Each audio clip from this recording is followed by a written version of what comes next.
Dakta Radio, bijak dan cerdas. Kita lanjutkan kebersamaan kita dalam dialog informasi Dakta Pagi. Rekan Dakta, Kementerian Pendidikan dan Kebudayaan mengubah bentuk subsidi kuota internet belajar menjadi kuota umum, alias bisa mengakses semua situs dan aplikasi. Bentuk kuota tersebut berbeda dengan subsidi kuota yang diberikan pada 2020 lalu, yang dibagi menjadi dua, yaitu umum dan khusus, alias hanya untuk digunakan mengakses sejumlah aplikasi pembelajaran tertentu. Namun apakah langkah tersebut akan mampu meningkatkan mutu pembelajaran daring yang tengah dilakukan saat ini? Dan untuk itu kami akan membahasnya bersama dengan pengamat pendidikan Fox Point Indonesia, Indra Karismiaji. Dakta Radio, bijak dan cerdas. Assalamualaikum Pak Indra. Waalaikumsalam warahmatullahi wabarakatuh. Apa kabar Mas? Alhamdulillah sehat, baik. Semoga sehat juga Pak ya. Alhamdulillah sehat. Iya. Belum lama ini Kemendikbud mengeluarkan perubahan mengenai subsidi kuota internet belajar. Namun yang menjadi pertanyaan tentunya bagaimana atau sejauh mana Bapak melihat hal ini akan membantu meningkatkan kualitas pembelajaran secara daring? Yang pertama dengan perubahan kebijakannya dari dibagi dua kan, kuota umum dan kuota belajar, banyak masukan karena bahkan KPAI waktu itu menghitung kerugian negara bisa hampir 2 triliun ya.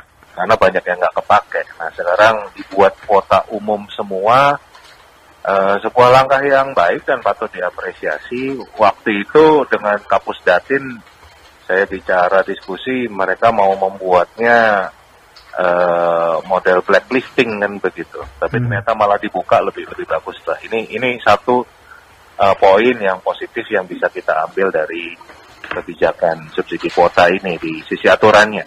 Ya. Nah di hal lain adalah saya masih belum melihat ada sebuah evaluasi menyeluruh dan pemetaan tentang kondisi PJJ daring kita. Artinya gini, harusnya kan kita bisa melihat kalau tahun 2020 kemarin serapan bantuan kuota ini hanya 60%. Ya kan, harusnya itu ada sebuah evaluasi besar-besaran. Berarti kan tidak semua orang itu memang satu menggunakan HP untuk belajar daringnya, ya kan? Contoh aja kalau kayak di rumah saya punya 2 anak, nggak ada yang pakai HP kan begitu. Yeah. Karena jatuhnya lebih murah pakai WiFi kan. Hanya 300.000 per bulan bisa dipakai satu rumah. Dan banyak yang dilakukan oleh masyarakat seperti itu, yang anaknya lebih dari 1, ya kan, juga lebih kencang pakai WiFi dan jatuhnya lebih murah. Tapi kan ini nggak dapat bantuan.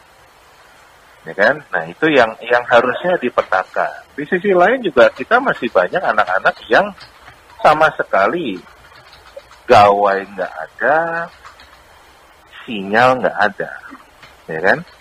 Jadi kalau nggak punya gawai dikasih kuota kan percuma juga, ya kan? Dikasih kuota dia nggak ada sinyal kan gitu, nggak kepake juga kan? Nah ini yang sepertinya belum dilakukan oleh Kemendikbud, ya kan? Yang harusnya justru itu langkah pertama. Jadi kalau yang butuhnya bantuannya buku, ya kirimnya buku, jangan dikirim kuota kan gitu. Ya kan? Karena daerah tersebut misalnya memang nggak ada sinyal kan gitu. Jadi mau dibantu kuota kayak apapun nggak bisa ini. Atau memang dibantu gawai misalnya kan. Jadi bantuannya itu, kalau saya menyebutnya itu jangan ibaratnya kalau kita ke rumah sakit nih, punya penyakit kan macam-macam, ada yang pusing, ada yang darah tinggi, ada yang macam-macam. Ya. Tapi masa solusinya dikasih operasi semua kan? Nah ini kan model kalau menyeragamkan Indonesia ini sangat nggak mungkin. Kita sangat menjunjung kebinekaan, jadi solusinya juga harus bineka, sesuai dengan kondisi dan kebutuhan masing-masing. Gitu. Itu sih kalau pandangan saya dari sisi kita bicara aksesnya ya. Ya. Sedangkan problem-problemnya masih besar, seperti guru-guru kita ini masih belum mampu untuk mengajar dengan cara daring, mereka tidak dibekali dengan pedagogi digital. Orang tua juga bingung kan gitu. Jadi semua kan mindsetnya masih kayak zaman sebelum pandemi, jadi akhirnya kayak ngajar di depan kelas, tapi sekarang dipindah ke depan kaca, ke depan screen kan. Padahal cara ngajarnya harus berbeda. Nah ini yang sama sekali juga belum disentuh oleh pemerintah untuk bagaimana membekali guru-guru kita, bagaimana membantu orang tua. Orang yang menjadi orang tua sekarang belum pernah loh ngalamin yang namanya PJJ daring seumur hidup mereka kan. Ya. Belum pernah, ini hal yang pertama. Jadi Kemendikbud yang harusnya punya akses terhadap tokoh-tokoh pendidikan, pakar-pakar pendidikan, itu yang justru mendorong untuk bagaimana ini dibenahi terus untuk kondisi ini. Ya, ya. Saya ingin kembali ke masalah akses tadi, Pak Indra. Disebutkan sebenarnya apa yang menjadi dasar sehingga pemberian subsidi tidak disesuaikan dengan kondisi siswa atau yang sebenarnya dibutuhkan siswa. Apakah memang kita tidak memiliki pemetaan terhadap kondisi siswa di seluruh Indonesia kita sendiri? Wah, kalau itu harus bertanyanya ke Kemendikbud kenapa begini ya. Kita tapi mungkin dari kajian yang telah Anda lakukan tuh apa yang menyebabkan tidak terpikir atau mungkin tidak dilakukan subsidi itu diberikan sesuai dengan kondisi yang ada? Yang kita tanda tanya justru setelah ada bantuan subsidi kuota ini, tiba-tiba menyuntik dana 2,1 triliun ke Gojek kan gitu. Nggak tahu itu berhubungan atau enggak, tapi faktanya seperti itu. Ini kan ada tanya buat kita semua, gitu loh. Yeah. Jadi apakah memang kebijakan itu diambil untuk kepentingan bangsa atau kepentingan pihak-pihak tertentu? Nah, itu yang kita masih belum tahu, karena kalau kami melihatnya kebijakan ini belum untuk kepentingan bangsa, karena tadi kan tidak sesuai ya, nggak punya gawai dikasih kuota buat apaan? Ya kan? Baik. Itu sih. Ya. Kemudian tadi menyebutkan dengan bagaimana guru bisa beradaptasi. Ini masalah adaptasi atau memang masalah pemahaman dalam proses pembelajaran yang berbeda dengan biasanya, Pak? Memang, satu hal yang harus kita pahami sendiri, kualitas guru kita itu memang salah satu yang rendah lah kalau kita lihat di dunia ya kan. Jadi kalau Kemendikbud mengatakan dengan tidak adanya tatap muka ini terjadi learning loss, sebetulnya sebelum ada pandemi pun sudah terjadi learning loss di Indonesia. Jadi kalau mau jujur nih, kalau sekarang banyak orang mengeluh, anak-anak sekarang cepat bosan kan gitu. Pelajarannya cuma dikasih PR gitu aja, nggak jelasin. Sebetulnya di dalam kelas juga begitu. Gitu loh. Cuman kan nggak pernah kelihatan kan, karena selama ini mereka berada di sekolah kan. Apa yang terjadi di sekolah nggak ada yang tahu di faktanya seperti apa. Tapi sebetulnya kalau mau jujur memang di kelas pun anak ya jenuh. Guru ya cuman nyuruh aja, ngasih PR, ngasih tugas yang nggak jelas tujuannya, kadang-kadang juga nggak diperiksa, kan? Jadi memang mutu pendidikan kita ya yang harusnya dibenahi. Dan kalau kita bicara program Presiden kita Pak Jokowi untuk pembangunan SDM unggul, pendidikan ini harus serius dibenahinya, karena kan hulunya dari situ, Mas. Ya kan? Nah, jadi jangan malah yang saya takut ini kegagalan daripada dunia pendidikan di era ini bersembunyi dengan dalih pandemi. Baik. Gitu. Pak Indra, kalau tadi dikatakan adanya learning loss, walaupun itu tatap muka di kelas ataupun bahkan saat ini secara daring, Anda melihat atau apa ukuran yang bisa digunakan untuk transfer knowledge itu berjalan dengan baik, atau paling tidak ada hal yang bisa menjadi ukuran peningkatan kualitas? Gini, kalau kita bicara era sekarang, ini kan eranya era inovasi, ya kan? Era inovasi itu artinya adalah mereka harus mampu untuk menciptakan sesuatu yang baru. Jadi didorong untuk berinovasi, kreatif kan. Nah, kalau kita bicara kreatif, ya kan, anak-anak Indonesia itu dengan metode pembelajaran yang selama ini berjalan justru tidak dibuat untuk kreatif. Kenapa? Karena mereka didorong dengan tes-tes, dengan ujian-ujian, soal-soal yang ada kunci jawabannya. Kalau ada kunci jawabannya kan berarti nggak didorong untuk kreatif, hanya untuk menghafalkan kunci jawaban aja kan gitu. Iya. Benar nggak? Nah, itu salah satu yang terjadi selama ini. Nah, kita juga bisa buktikan ini kalau saya keliling Indonesia nih, Mas. Kemudian saya kan sering ketemu guru-guru nih. Saya suka ngetes seberapa kreatif sih guru-guru kita. Saya ngetesnya simple. Saya minta, coba Bapak Ibu guru tolong bantu saya gambar pemandangan. Coba Mas, bisa bayangin nggak? Dari Aceh sampai Papua yang digambar apa? Gunung sawah, Pak. Umumnya begitu. Gunung dua. Gitu. Iya. Nah kan?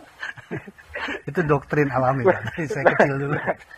Gimana kita mau bisa bicara kreatif kalau gambar pemandangan satu Indonesia bisa sama semua kan? Nah, ini kan fakta kan gitu. Nah, sekarang yang paling penting adalah pemerintah serius nggak mau membenahi ini, mau memperbaiki ini kan gitu. Kalau serius mau membenahi ini, mau membenahi ini ya. Dan itu bukan tidak mungkin ya. Saya sudah ketemu sekolah-sekolah yang betul-betul sudah bertransformasi. Seperti apa itu, selama Pak? Pandemi ini. Transformasi yang dilakukan seperti apa itu? Satu, tidak ada lagi guru yang ceramah. Karena era sekarang memang nggak perlu lagi guru ceramah. Ya kan? Sekarang itu kita mau cari informasi ilmu apapun di internet ada. Ya. Ya kan? Justru yang paling penting adalah bagaimana membedakan mana yang hoax, mana yang enggak kan gitu. Ya. Jadi beda kayak zaman saya sekolah dulu, guru harus jelasin. Kalau guru nggak jelasin, saya tahu dari mana? Kan nggak ada internet, nggak ada buku kan gitu. Itu transformasi pertama. Yang kedua adalah siswa ini bisa mengatur jadwalnya sendiri, bisa mandiri kan begitu. Kan sudah ada program jadi Siswa Merdeka itu, Kampus Merdeka itu sudah ada kan? Ya, itu kan jargonnya kan gitu loh. Tapi kan implementasinya malah sangat nggak merdeka kan sekarang gitu. Jadi antara jargon dan implementasi kan dua hal yang bertolak belakang kan. Nah, saya jelaskan lagi contoh tadi mereka bisa ngatur jadwalnya sendiri itu kalau sekarang di dunia media, Mas, kan terkenal dengan istilah on demand. Iya, sesuai permintaan. Ya kan? Jadi nggak harus menggunakan jadwal. Nah, belajar kan juga bisa begitu. Belajar itu sekarang bisa on demand. Jadi nggak harus pakai jadwal pelajaran, ya kan, pakai jadwal kuliah, kan gitu. Ya. Jadi ini kalau di dunia pendidikan disebut dengan gabungan antara synchronous learning dan asynchronous learning.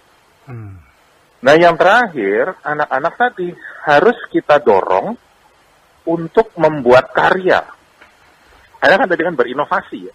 Jadi di tesnya itu bukan dengan soal, mereka menjawab mana yang benar, mana yang salah, tetapi kita dorong untuk mereka bisa menciptakan sebuah karya yang kontekstual. Saya ambil contoh gini, ini simple nih, ini pelajaran SMA kelas 10. Di sekolah ini, guru-guru bisa menggabungkan 4 mata pelajaran menjadi satu proyek, menjadi sebuah karya. Mata pelajaran pertama adalah biologi, yang diambil kontennya adalah tentang bakteri. Kemudian PPKN, ya, Pendidikan Pancasila dan Kewarganegaraan, itu yang diambil adalah hubungan antara pemerintah pusat dan pemerintah daerah. Kemudian bahasa Indonesia, itu yang diambil adalah menganalisis teks hasil observasi. Kemudian matematika itu bicara tentang persamaan dan pertidaksamaan. Aljabar itulah kan gitu. Nah, gimana cara menggabungkan 4 mapel yang berbeda dengan konten yang berbeda tadi? Ya. Guru sekolah ini membuat sebuah tema. Temanya adalah jika Indonesia terserang pandemi yang disebabkan oleh bakteri. Nah, kan? Itu kan otomatis anak harus belajar tentang bakteri, kan? Anak juga harus belajar tentang hubungan antara pemerintah pusat dan pemerintah daerah. Karena menghadapi pandemi. Bicara tentang teks observasi juga otomatis ada data-data yang mereka harus ini. Kemudian pertumbuhan menjadi pandemi itu adalah bicara persamaan pertidaksamaan, kan? Aljabar. Dan itu mereka buat dalam bentuk, ada yang buatnya bentuk podcast, ada yang bentuknya bikin blog, ada yang bentuknya bikin komik, ada yang bentuknya aplikasi, kan gitu. Jadi betul-betul didorong untuk berkarya. Jadi nggak perlu lagi ada ulangan, nggak perlu lagi ujian, tapi dengan karya itu sudah jadi, anak-anak sudah menguasai materinya. Baik. Dan bahkan mereka sudah didorong untuk menjadi inovator. Nah ini sudah cukup banyak sekolah yang beralih ke model seperti ini. Kenapa di kita belum bisa? Apa yang menjadi kendala ini, Pak Indra? Ya mungkin pemerintah sendiri tidak paham bagaimana caranya, kan begitu. Mungkin pemerintah sangat tertutup untuk menerima masukan, kan. Sehingga ya jadi malah kayak kebingungan dan mungkin jadi takut disalahkan, kan gitu.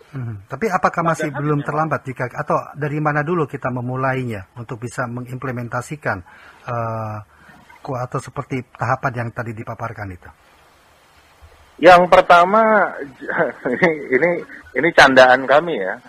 Yang pertama itu pemerintah dalam hal ini Kemendikbud jangan menerapkan protokol kesehatan yang keliru. Yang pertama itu jangan menjaga jarak dengan sekolah-sekolah, dengan guru-guru, dengan tokoh pendidikan, pakar pendidikan. Justru dirangkul, kan gitu.